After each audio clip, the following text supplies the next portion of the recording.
everyone, I'm Karina Michelle and I'm here with TC. And we thought for today's episode of Memed, we would concentrate solely on the film Suicide Squad. This movie has been panned by critics, but it's been embraced by DC fans. And upon several viewings of the film, we finally come to a conclusion about how we really feel about it. Several viewings, speak for yourself. I only saw it twice. But anyway, yes, the honeymoon stage is over. We were past the hangover and we've had time to take in this movie. And now, after a couple weeks, we're going to give you our feelings about how we feel about the state of the DCEU and the Suicide Squad as of right now. And we thought the best way to do that was through memes. So let's get into our first one. All right, you guys, this first meme comes to us from Blurred Vision and Comic Book Things. And I feel like this meme perfectly depicts why the hell did Amanda Waller assemble the team that she did? And for the mission that was at the end, was this the perfect group of people to go up against somebody like Enchantress? Maybe Diablo alone. Yeah. Because he was the only one who was able to transform himself. And this goes back to the logic of the film, guys. It didn't make any sense. The Suicide Squad was never a task force sent to save the world from anything. This whole plot was very weak. It's one of the weakest parts of the film. I felt like they should have had a much more grounded mission where they had a specific target to go acquire, or just something super covert and undercover. These guys shouldn't have felt like anti-heroes or heroes. They should have been bad guys, the worst of the worst, as this movie promoted. I mean, think about it. You have two guys that have perfect aim. You have one girl who's psycho and she, wields a bat. And you have a guy who can climb anything, and you're putting them against somebody like Enchantress, who has otherworldly abilities, and at the end of the film creates sort of like this death machine in the sky. The trope that everyone uses nowadays, this wormhole in the sky. We saw it in Man of Steel with the World Engine. We saw it in X-Men Apocalypse with Magneto and all of the stuff he was moving around. Avengers with the wormhole and Tony Stark falling through it. Teenage Mutant Ninja Turtles, Ghostbusters. It's like It's tired, it's played out, I'm done with it. This should not have been a mission for the Suicide Squad to save the world from Where was the Justice League? That is something the Justice League needs to fix, not the Suicide Squad. The Suicide Squad goes on missions where government task force cannot go. The sanctioned government task force can't do. That's why they send them in. If they die, oh well, and if they don't, hey. What did Amanda Waller say? They have plausible deniability? Yeah, so even in this, ultimate cut or whatever, they're going to give us all these extra Joker scenes. It's not going to change the fact that this villain was the wrong choice. I mean, everybody on the team would have made sense if they were going against somebody that they could actually realistically take on. Instead of nameless, faceless, gobbledygookers, putties.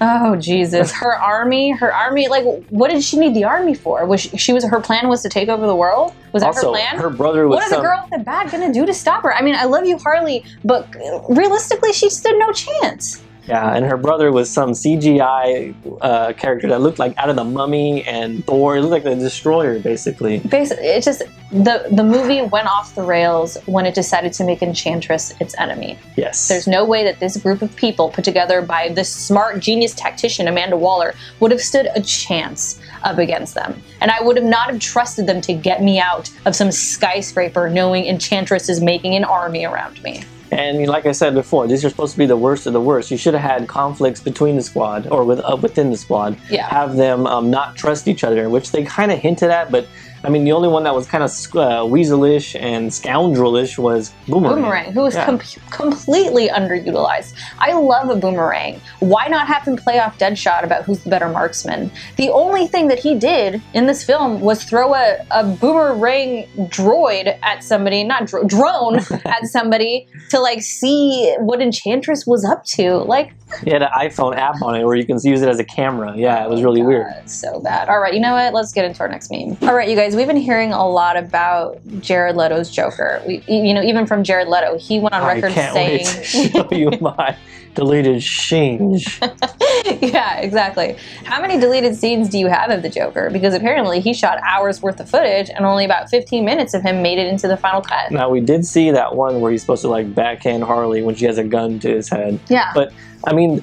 I guess it goes down to the people who cut this film and put his scenes and chose which scenes to put in here, because the scenes that we did get showed me nothing of the Joker. It was just weird. It didn't feel like Joker to me. Didn't feel like Joker. I feel like they tried to make the Joker too cool You know what I mean? Like they were focusing on making him too cool, unpredictable. It was the Hot Topic, teeny bopper, you know, Joker. It was like a Romeo and Juliet story. I swear, Harley Quinn and Joker felt like Romeo and Juliet.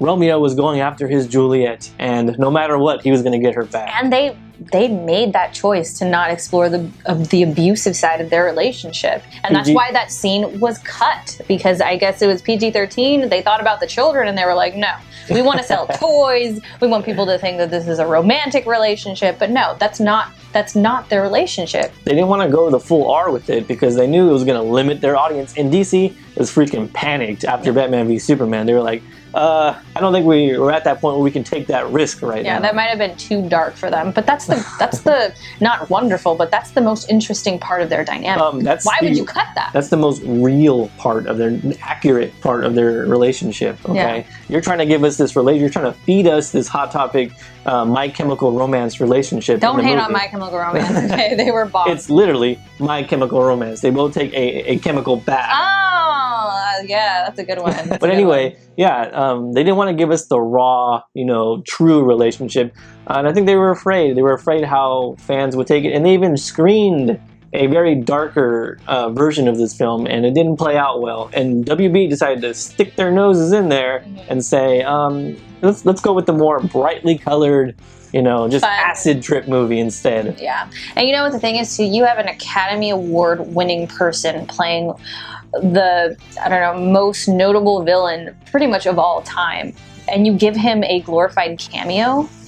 What? The Joker should have been the reason the Suicide Squad had to go in and retrieve something, go in and save somebody. The Joker should have been behind it all. He should have been the string puller. Yeah, I think he should have been the mastermind of this whole plot. And the Suicide Squad should have had a specific mission to go in and retrieve something from him. And you can also play off the Harley Quinn Joker relationship, how he's trying to like seduce her over to his side, but at the moment she's part of the squad, so she doesn't care about the Joker. She's supposed to act like she doesn't care about the Joker. Yeah, or just have him, I don't know, try and mess them up. Be like, oh yeah, you're trying to create chaos. You're trying to do this little mission here. Well, I'm gonna, try and go in there and just create chaos and mess with the mission. Just inject himself as Joker. And just screw up the plan. And you know what? We actually had a great idea. So we both feel like this movie should have been in a self-contained area. A prison, a casino, an asylum. Should have been a heist movie. Like that. It should have been a heist movie where you have members of the team break off into, different groups. And display their specific skills. For example, you could have utilized Boomerang better. You could have had him use his Boomerang around corners where no one else could get undetected. Take out a couple guards, use them for you could use Slipknot, as useless as he was, to climb something. Yeah, to scale the prison, or to scale the asylum. But you could have used Croc, who had to go down below in the sewers to go underneath the prison. Yes, exactly. And you could have had Harley walk through the wall of the asylum, where she first met Joker. And as, she's going through this place, have her see rooms or see places where she's had, her first encounters with him. And that's where you get the flashbacks. Have the flashbacks go back to that encounter. They could have been throughout the movie. Every time she saw something that jogged her memory, it could have been a flashback. It's just such a wasted opportunity. Yeah. We got 5 minutes. The story that you got. 5 minutes of their... The story that we got in the Batman Assault on Arkham animated movie was a lot better than this story. If they would have just directly translated that to film, worked. Where he's behind glass and he's like, Harley. And she sticks the gun through like his little air hole. And then she shoots it, right? And then it busts like a wire and he doesn't know if she did that on purpose or she was actually trying to kill him. Oh, that would have been so cool.